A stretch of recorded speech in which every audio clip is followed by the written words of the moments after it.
ಇವತ್ತಿನ ವಿಡಿಯೋದಲ್ಲಿ ಬೆಳಗಿನ ತಿಂಡಿಗಳಿಗೆ ಆಗುವಂತಹ ಒಂದು ಸೂಪರ್ ಸೈಡ್ ಡಿಶ್ ಚಟ್ನಿ ರೆಸಿಪಿನ ಮಾಡಿ ತೋರಿಸ್ತಾ ಇದ್ದೀನಿ. ಇಲ್ಲಿ ನಾನು 3 ಕೆಂಪು ಚಟ್ನಿ ರೆಸಿಪಿಗಳನ್ನು ಮಾಡಿ ತೋರಿಸಿದ್ದೀನಿ. 3 ಕೂಡ ತುಂಬ ಸುಲಭವಾಗಿ ಮಾಡುವಂತಹವು, ಹಾಗೆಯೇ ತುಂಬ ಟೇಸ್ಟಿಯಾಗಿ ಬರುತ್ತೆ.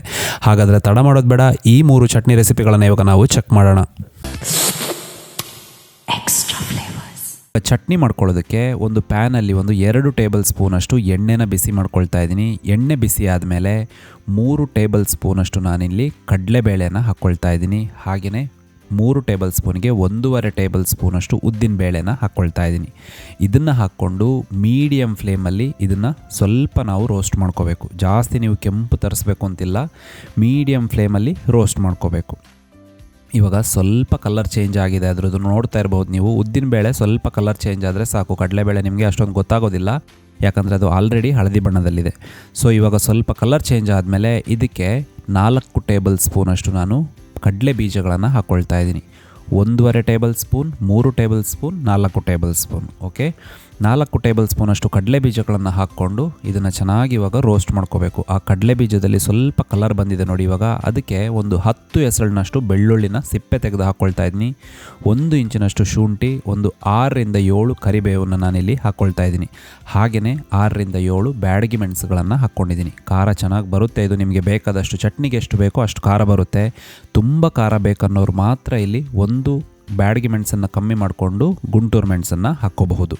ಇದನ್ನು ಹಾಕ್ಕೊಂಡು ಚೆನ್ನಾಗಿ ಆ ಮೆಣಸು ಅರಳೋ ತನಕ ನೀವು ರೋಸ್ಟ್ ಮಾಡ್ಕೋಬೇಕು. ಆ ಎಣ್ಣೆ ಜೊತೆ ಮೀಡಿಯಮ್ ಫ್ಲೇಮಲ್ಲೇ ಇರಬೇಕು, ಯಾವ ಕಾರಣಕ್ಕೂ ಹೈ ಫ್ಲೇಮಲ್ಲಿ ಇದನ್ನು ಮಾಡ್ಕೋಬಾರ್ದು. ಇದೆಲ್ಲದನ್ನು ಮಾಡೋವಾಗ ನೀವು ನೋಡ್ತಾ ಇರ್ಬೋದು, ಆ ಕಡಲೆಬೇಳೆ ಕೂಡ ಇವಾಗ ಎಲ್ಲ ಕೆಂಪಾಗ್ಬಿಟ್ಟಿದೆ. ಸೊ ಇದಕ್ಕೆ ಹೆಚ್ಕೊಂಡಿರುವಂತಹ 2 ಟೊಮೆಟೊಗಳನ್ನು ಇಲ್ಲಿ ನಾನು ಸೇರಿಸ್ಕೊಳ್ತಾ ಇದ್ದೀನಿ. ದೊಡ್ಡ ಗಾತ್ರದ 2 ಟೊಮೆಟೊ. ಹಾಗೆಯೇ ರುಚಿಗೆ ತಕ್ಕಷ್ಟು ಉಪ್ಪನ್ನು ಕೂಡ ಇವಾಗಲೇ ಹಾಕ್ಕೊಳ್ತಾ ಇದ್ದೀನಿ. ಉಪ್ಪನ್ನು ಬೇಗ ಹಾಕೋದ್ರಿಂದ ಏನಾಗುತ್ತೆ, ಆ ಟೊಮೆಟೊ ಎಲ್ಲ ಬೇಗ ಬಾಡುತ್ತೆ. ಹಾಗೆಯೇ ಆ ಕಡಲೆ ಬೀಜ, ಕಡಲೆಬೇಳೆ ಎಲ್ಲ ಏನು ರೋಸ್ಟ್ ಆಗ್ತಾಯಿತ್ತು ಅದು ರೋಸ್ಟ್ ಆಗೋದು ಸ್ಟಾಪ್ ಆಗುತ್ತೆ. ಯಾಕಂದರೆ ಟೊಮೆಟೊದಲ್ಲಿ ನೀರಿನ ಅಂಶ ಇರೋದ್ರಿಂದ ಅದು ಓವರ್ ಫ್ರೈ ಆಗೋದಿಲ್ಲ. ಅದಕ್ಕೋಸ್ಕರನೇ ನಾನು ಹೇಳಿದೆ ಫಸ್ಟಿಗೆ ಸ್ವಲ್ಪ ಕಲರ್ ಬಂದರೆ ಸಾಕು, ಜಾಸ್ತಿ ನೀವು ಅದನ್ನು ರೋಸ್ಟ್ ಮಾಡ್ಕೋಬಾರ್ದು ಅಂತ. ಈಗ ಟೊಮೆಟೊ ಹಾಕಿದ ಮೇಲೆ ಸುಮಾರು ಒಂದು 2 ರಿಂದ 3 ನಿಮಿಷ ಆಗಿದೆ ನೋಡಿ. ಹಾಗೆಯೇ ಆ ಟೊಮೆಟೊದ ಸಿಪ್ಪೆ ಎಲ್ಲ ನೀವು ಅಬ್ಸರ್ವ್ ಮಾಡಬಹುದು, ಚೆನ್ನಾಗಿ ಅದು ಬಾಡಿದೆ. ಇದನ್ನು ನಾನು ಏನಕ್ಕೆ ಹೈಲೈಟ್ ಮಾಡ್ತಾ ಇದ್ದೀನಿ ಅಂದರೆ, ಇದ್ರ ಮೇಲೆ ನಾವು ಇದನ್ನು ಬೇಯಿಸ್ಕೊಳ್ಳೋದಿಲ್ಲ, ಅದಕ್ಕೋಸ್ಕರನೇ ಇವಾಗನೇ ನೀವು ಚೆನ್ನಾಗಿ ಅದನ್ನು ಫ್ರೈ ಮಾಡ್ಕೋಬೇಕು. ಇದೆಲ್ಲದು ತಣ್ಣಗಾದ್ಮೇಲೆ ಚೆನ್ನಾಗಿ ರುಬ್ಕೊಂಡು ಬರಬೇಕು. ಇವಾಗ ನೋಡಿ ಸೂಪರ್ ಆಗಿರುವಂತಹ ಕಲರ್ ನೋಡ್ಬೋದು ನೀವು. ಆ ಚಟ್ನಿ ರೆಡಿಯಾಗಿದೆ. ಸೊ ಇದಕ್ಕೆ ಒಗ್ಗರಣೆ ಕೊಡೋದಕ್ಕೆ ಒಂದು 2 ಟೇಬಲ್ ಸ್ಪೂನಷ್ಟು ಮತ್ತೆ ಎಣ್ಣೆನ ಬಿಸಿ ಮಾಡಿಕೊಂಡು ಸ್ವಲ್ಪ ಸಾಸಿವೆನ ನಾನು ಹಾಕ್ತಾಯಿದ್ದೀನಿ. ಹಾಗೆಯೇ ಸ್ವಲ್ಪ ಕರಿಬೇವನ್ನು ಹಾಕ್ತಾಯಿದ್ದೀನಿ. ಇದನ್ನು ಹಾಕ್ಕೊಂಡು ಈ ಒಗ್ಗರಣೆನ ನೀವು ಆ ಚಟ್ನಿ ಜೊತೆ ಮಿಕ್ಸ್ ಮಾಡಬೇಕು. ಅಕಸ್ಮಾತ್ ಎಲ್ಲಾದರೂ ಬೆಳ್ಳುಳ್ಳಿ ಇಷ್ಟ ಅನ್ನೋರು ಬೆಳ್ಳುಳ್ಳಿನ ಗುದ್ದಿ ಆ ಎಣ್ಣೆಗೆ ಹಾಕಿ ಅದನ್ನು ಕೂಡ ಸೇರಿಸ್ಕೋಬಹುದು. ಅದರಿಂದ ಏನು ಟೇಸ್ಟ್ ಡಿಫ್ರೆನ್ಸ್ ಆಗೋದಿಲ್ಲ, ಪರಿಮಳ ಇನ್ನೂ ಚೆನ್ನಾಗಿರುತ್ತೆ. ಸೊ ಈ ಒಗ್ಗರಣೆನ ಹಾಕಿದ ಮೇಲೆ ನೋಡಿ, ಆ ಸೂಪರ್ ಆಗಿರುವಂತಹ ಕೆಂಪು ಚಟ್ನಿ ರೆಡಿಯಾಗಿದೆ. ನೀವು ತುಂಬ ಥರ ಚಟ್ನಿಗಳನ್ನು ಮಾಡಿರ್ತೀರಾ, ಆದರೆ ಈ ಥರ ಒಂದು ಸಲ ಮಾಡಿ ನೋಡಿ. ಈ ಚಟ್ನಿ ಅನ್ನೋವಂಥದ್ದು ಎಲ್ಲ ನಿಮ್ಮ ಬ್ರೇಕ್ಫಾಸ್ಟಿಗೂ ಒಳ್ಳೆ ಕಾಂಬಿನೇಷನ್. ಈ ಕೆಂಪು ಚಟ್ನಿ ಮಾಡ್ಕೊಳ್ಳೋದಕ್ಕೆ ಇಲ್ಲಿ ನಾನು 2 ಟೊಮೆಟೊಗಳನ್ನು ತೊಗೊಂಡಿದ್ದೀನಿ. ಒಂದು ದೊಡ್ಡ ಸೈಜ್ ಟೊಮೆಟೊ ತೊಗೊಂಡಿದ್ದೀನಿ, ಒಂದು ಸಣ್ಣ ಸೈಜ್ ಟೊಮೆಟೊ. ಹಾಗೆಯೇ ಹುಳಿನ ಬ್ಯಾಲೆನ್ಸ್ ಮಾಡೋಕ್ಕೋಸ್ಕರ ಒಂದು ನಾಟಿ ಟೊಮೆಟೊ ಹಾಕ್ತಾಯಿದ್ದೀನಿ, ಒಂದು ಫಾರಮ್ ಟೊಮೆಟೊನ ಹಾಕ್ತಾಯಿದ್ದೀನಿ. ಇದನ್ನು ಕಟ್ ಮಾಡ್ಕೊಂಡು ಹಾಕಿ, ಹಾಗೆಯೇ ಒಂದು 5 ಬ್ಯಾಡಗಿ ಮೆಣಸುಗಳನ್ನು ಹಾಕ್ಕೋಬೇಕು. ಇದ್ರ ಜೊತೆಗೆ ಒಂದು 10 ಎಸಳು ಬೆಳ್ಳುಳ್ಳಿ, ಅರ್ಧ ಗ್ಲಾಸ್ನಷ್ಟು ನೀರನ್ನು ಹಾಕಿದರೆ ಸಾಕು. ಇದನ್ನು ಹಾಕಿ ಇದನ್ನು 4 ನಿಮಿಷ ನಾವು ಚೆನ್ನಾಗಿ ಬೇಯಿಸ್ಕೋಬೇಕಾಗುತ್ತೆ. ಇಲ್ಲಿ ನಿಮಗೆ ಅಕಸ್ಮಾತ್ ಸ್ವಲ್ಪ ಖಾರ ಜಾಸ್ತಿ ಬೇಕು ಅಂದರೆ ಒಂದು 2 ಬ್ಯಾಡಗಿ ಮೆಣಸುಗಳನ್ನು ಕಮ್ಮಿ ಮಾಡಿ ಒಂದು 2 ಗುಂಟೂರು ಮೆಣಸುಗಳನ್ನು ನೀವು ಸೇರಿಸ್ಕೋಬಹುದು. ಇದನ್ನು ಒಂದು 4 ನಿಮಿಷ ಕುದಿ ಬಂದ ಮೇಲೆ ಇವಾಗ ಫ್ಲೇಮ್ನ ನೀವು ಆಫ್ ಮಾಡ್ಕೋಬೇಕು. ಆಫ್ ಮಾಡಿ ಇದನ್ನು ತಣ್ಣಗಾಗಕ್ಕೆ ಬಿಡಬೇಕು. ಒಂದು ಸಲ ತಣ್ಣಗಾದ್ಮೇಲೆ ಇದನ್ನು ನೀವು ಚೆನ್ನಾಗಿ ಪೇಸ್ಟ್ ಮಾಡ್ಕೋಬೇಕು. ತರಿಯಾಗಿ ಎಲ್ಲ ತುಂಬ ನುಣ್ಣಗೆ ಪೇಸ್ಟ್ ಮಾಡ್ಕೋಬೇಕು. ಆ ನೀರನ್ನು ಇವಾಗ ಸೇರಿಸ್ಕೋಬೇಡಿ, ಯಾಕಂದರೆ ಟೊಮೆಟೊದಲ್ಲೇ ನೀರಿರೋದ್ರಿಂದ ಆ ನೀರಿನ ಅಗತ್ಯ ಇಲ್ಲ. ಜಸ್ಟ್ ಅದರಲ್ಲಿರುವಂತಹ ಸಾಮಗ್ರಿಗಳನ್ನು ಮಾತ್ರ ಸೇರಿಸ್ಕೊಂಡು ನೀವು ರುಬ್ಕೊಂಡ್ರೆ ಸಾಕು. ಇವಾಗ ಒಂದು ಪ್ಯಾನನ್ನು ಬಿಸಿ ಮಾಡಿಕೊಂಡು ಇದಕ್ಕೆ 2 ಟೇಬಲ್ ಸ್ಪೂನಷ್ಟು ನಾನು ಎಣ್ಣೆನ ಹಾಕಿ, ಎಣ್ಣೆ ಬಿಸಿ ಆದಮೇಲೆ ಮತ್ತೆ ಒಂದು 10 ಎಸಳು ಬೆಳ್ಳುಳ್ಳಿನ ಕಟ್ ಮಾಡ್ಕೊಂಡು ಹಾಕ್ಕೊಳ್ತಾ ಇದ್ದೀನಿ. ಈ ಬೆಳ್ಳುಳ್ಳಿ ಚೆನ್ನಾಗಿ ಕಂದು ಬಣ್ಣ ಬರಬೇಕು. ಕಂದು ಬಣ್ಣ ಬಂದ ಮೇಲೆ ನೀವು ರುಬ್ಕೊಂಡಿರುವಂತಹ ಪೇಸ್ಟ್ ಏನಿದೆ ಅದನ್ನು ಹಾಕ್ಕೊಂಡು ಆ ಪೇಸ್ಟ್ ಕುದಿ ಬರುವಾಗ ಇದಕ್ಕೆ 1 ಟೀ ಸ್ಪೂನಷ್ಟು ವಿನೆಗರ್ನ ಹಾಕ್ಕೋಬೇಕು. ಹಾಗೆಯೇ 1 ಟೀ ಸ್ಪೂನಷ್ಟು ತುಂಬ ಇಂಪಾರ್ಟೆಂಟ್ ಸಕ್ಕರೆನ ಹಾಕಬೇಕು. 1/4 ಟೀ ಸ್ಪೂನಷ್ಟು ಉಪ್ಪನ್ನು ಕೂಡ ಇಲ್ಲಿ ಸೇರಿಸ್ಕೊಳ್ತಾ ಇದ್ದೀನಿ. ಉಪ್ಪು ಸ್ವಲ್ಪ ಕಮ್ಮಿನೇ ಇರಲಿ, ಯಾಕಂದರೆ ನಾವು ಸಾಸ್ ಎಲ್ಲ ಹಾಕಿದ್ದೀವಿ, ಅದಕ್ಕೋಸ್ಕರ. ಇದನ್ನು ಹಾಕ್ಕೊಂಡ್ಮೇಲೆ ಇದನ್ನು ಚೆನ್ನಾಗಿ ಒಂದು ಸಲ ಮಿಕ್ಸ್ ಮಾಡಿಕೊಂಡು ಒಂದು 2 ನಿಮಿಷ ಕುದಿಸಿದ್ರೆ ಈ ಸೂಪರ್ ಚಟ್ನಿ ರೆಡಿ ಆಗುತ್ತೆ. ಇದು ನೋಡೋದಕ್ಕೆ ಎಷ್ಟು ಕೆಂಪು ಕೆಂಪಾಗಿ ಚೆನ್ನಾಗಿ ಕಾಣ್ತಾ ಇದೆಯೋ ಆ ರುಚಿ ಕೂಡ ತುಂಬಾ ಚೆನ್ನಾಗಿರುತ್ತೆ. ಚಟ್ನಿನ ಮಾಡೋಕ್ಕೆ ಇಲ್ಲಿ ನೋಡಿ, ಒಂದು ಪ್ಯಾನಲ್ಲಿ ನಾನು ಒಂದು 2 ಟೇಬಲ್ ಸ್ಪೂನಷ್ಟು ಎಣ್ಣೆನ ಹಾಕ್ಕೊಳ್ತಾ ಇದ್ದೀನಿ. ಎಣ್ಣೆ ಬಿಸಿ ಆದಮೇಲೆ ಇದಕ್ಕೆ ಸ್ವಲ್ಪ ಸಾಸಿವೆ ಹಾಗೆಯೇ ಸ್ವಲ್ಪ ಇಲ್ಲಿ ಜೀರಿಗೆನ ನಾನು ಹಾಕ್ತಾ ಇದ್ದೀನಿ, ಒಂದು ಕಾಲು ಟೀ ಸ್ಪೂನಷ್ಟು. ಇಲ್ಲಿ ಖಾರಕ್ಕೆ ನಾನು 4 ಬ್ಯಾಡಗಿ ಮೆಣಸುಗಳನ್ನು ಹಾಕ್ಕೊಂಡಿದ್ದೀನಿ. ಹಾಗೆಯೇ ಒಂದು 12 ಎಸಳು ಬೆಳ್ಳುಳ್ಳಿನ ಕೂಡ ಇದಕ್ಕೆ ಸೇರಿಸ್ಕೊಳ್ತಾ ಇದ್ದೀನಿ.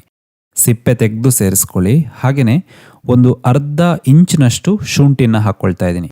ಆ ಬ್ಯಾಡಗಿ ಮೆಣಸುಗಳು ಅರಳಬೇಕು, ಅಲ್ಲಿ ತನಕ ನೀವು ಇದನ್ನು ಆ ಎಣ್ಣೆಯಲ್ಲಿ ಫ್ರೈ ಮಾಡ್ಕೋಬೇಕಾಗುತ್ತೆ. ನಿಮಗೆ ಖಾರ ಜಾಸ್ತಿ ಬೇಕಂದರೆ ಅರ್ಧ ಅಂದರೆ ಒಂದು 2 ಗುಂಟೂರು ಮೆಣಸು ಹಾಗೆಯೇ ಒಂದು 2 ಬ್ಯಾಡಗಿ ಮೆಣಸುಗಳನ್ನು ನೀವು ಹಾಕ್ಕೊಂಡು ಈ ಚಟ್ನಿನ ಮಾಡ್ಕೋಬಹುದು. ಇವಾಗ ಇದಕ್ಕೆ ಚೆನ್ನಾಗಿ ಹೆಚ್ಕೊಂಡಿರುವಂತಹ ಒಂದು ದೊಡ್ಡ ಈರುಳ್ಳಿನ ನಾನು ಇದಕ್ಕೆ ಸೇರಿಸ್ಕೊಳ್ತಾ ಇದ್ದೀನಿ. ಹಾಗೆಯೇ ಸ್ವಲ್ಪ ಉಪ್ಪನ್ನು ಹಾಕ್ತಾ ಇದ್ದೀನಿ. ಇದರಿಂದ ಈರುಳ್ಳಿ ಬೇಗ ಬಾಡೋಕ್ಕೆ ನಮಗೆ ಹೆಲ್ಪ್ ಆಗುತ್ತೆ. ಓಕೆ, ಇದನ್ನು ಚೆನ್ನಾಗಿ ಫ್ರೈ ಮಾಡಿಕೊಂಡು ಇಲ್ಲಿ ತೋರಿಸ್ತಾ ಇದ್ದೀನಿ ನೋಡಿ, ಅಷ್ಟು ಬಾಡಿದರೆ ಸಾಕು. ಜಾಸ್ತಿ ಕಪ್ಪೆಲ್ಲ ಅಂದರೆ ಕಂದು ಬಣ್ಣ ಬರೋ ತನಕೆಲ್ಲ ಮಾಡ್ಕೋಬೇಡಿ, ಚಟ್ನಿ ತುಂಬ ಸ್ವೀಟ್ ಆಗಿಬಿಡುತ್ತೆ. ಈ ಥರ ಮಾಡಿಕೊಂಡ್ರೆ ಸಾಕು. ಇವಾಗ ಇದಕ್ಕೆ ಒಂದು ಹಸಿಮೆಣಸನ್ನು ಹಾಕ್ತಾ ಇದ್ದೀನಿ. ಹಾಗೆಯೇ ಸ್ವಲ್ಪ ಕೊತ್ತಂಬರಿ ಸೊಪ್ಪು, ಇದ್ರ ಜೊತೆಗೆ 3ರಿಂದ 4 ಟೊಮೆಟೊಗಳನ್ನು ಸೇರಿಸ್ಕೊಳ್ತಾ ಇದ್ದೀನಿ, ಒಂದು ಮೀಡಿಯಮ್ ಸೈಜ್ ಇದ್ದು. ಹಾಗೆಯೇ ಉಪ್ಪು ಬೇಕಾದರೆ ಉಪ್ಪು ಸೇರಿಸ್ಕೋಬಹುದು, ಇಲ್ಲ ನೀವು ಉಪ್ಪನ್ನು ಆಮೇಲೆ ಕೂಡ ಸೇರಿಸ್ಕೋಬಹುದು. ಇವಾಗ ಟೊಮೆಟೊನೆಲ್ಲ ಹಾಕಿ ಒಂದ್ಸಲ ಮಿಕ್ಸ್ ಮಾಡಿ ಒಂದು 6ರಿಂದ 7 ನಿಮಿಷ ಇದನ್ನು ನಾವು ಬೇಯಿಸ್ಕೋಬೇಕು. ಟೊಮೆಟೊ ಎಲ್ಲ ಚೆನ್ನಾಗಿ ಬಾಡಬೇಕು, ಅಲ್ಲಿ ತನಕ ನೀವು ಇದನ್ನು ಬೇಯಿಸ್ಕೋಬೇಕಾಗುತ್ತೆ. ನೋಡಿ, ಇದರಲ್ಲಿರೋ ನೀರು ಕೂಡ ಕಮ್ಮಿ ಆಗಿಬಿಟ್ಟಿದೆ, ಹಾಗೆಯೇ ಟೊಮೆಟೊ ಕೂಡ ಚೆನ್ನಾಗಿ ಬಾಡಿದೆ. ಸೊ ಇದನ್ನು ತಣ್ಣಗಾಗಕ್ಕೆ ಬಿಡಬೇಕು. ಒಂದ್ಸಲ ತಣ್ಣಗಾದ್ಮೇಲೆ ಇದನ್ನು ಜಾರಿಗೆ ಹಾಕ್ಕೊಂಡು ಇದನ್ನು ನೀವು ಚೆನ್ನಾಗಿ ಪೇಸ್ಟ್ ಮಾಡ್ಕೋಬೇಕು. ನೋಡಿ, ತುಂಬ ಚೆನ್ನಾಗಿರೋ ಚಟ್ನಿ ರೆಡಿಯಾಗಿದೆ. ಆ ಬ್ಯಾಡಗಿ ಮೆಣಸುಗಳನ್ನು ನಾವು ಯೂಸ್ ಮಾಡಿರೋದ್ರಿಂದ ಆ ಕಲರ್ ಕೂಡ ತುಂಬ ಚೆನ್ನಾಗಿ ಬಂದಿದೆ ನೋಡಿ.